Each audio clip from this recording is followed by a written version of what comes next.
Friends, welcome to Nila's kitchen. நம்ம இன்றைக்கி என்ன பார்க்க போகிறோம்னா மிளகு தக்காளி கீரை எப்படி செய்யலான்னு பார்க்கலாங்க. அதுக்கு ஆயில் 2 டேபிள் ஸ்பூன் ஊற்றிட்டுங்க, உளுந்து 1 ஸ்பூன், கடலைப்பருப்பு 1 ஸ்பூன் போட்டு நல்லா வதக்கிக்கோங்க. சிம்மில் வச்சே நல்லா வதக்கலாம், இல்லை ஹை ஃப்ளேமில் வச்சு வதக்கலாம். அதுக்கப்புறம் நல்லா வதக்கிட்டு கடுகு 1/4 ஸ்பூன் போட்டுங்க.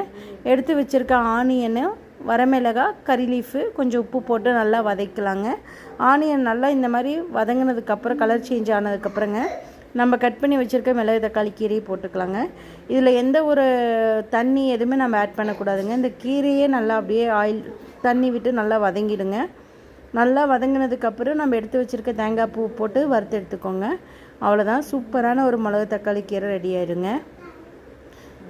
நீங்களும் கண்டிப்பாக இந்த மாதிரி ட்ரை பண்ணி பாருங்கள். ட்ரை பண்ணி பார்த்துட்டு எனக்கு கமெண்ட் பண்ணுங்கள். இந்த வீடியோ பிடிச்சினா லைக் பண்ணுங்கள், ஷேர் பண்ணுங்கள், மறக்காமல் சப்ஸ்கிரைப் பண்ணுங்கள். இன்ஸ்டாகிராம் பேஜையும் ஃபேஸ்புக் பேஜையும் ஃபாலோ பண்ணிக்கோங்க. இது வயிற்று புண்ணுக்கெல்லாம் ரொம்ப நல்லதுங்க.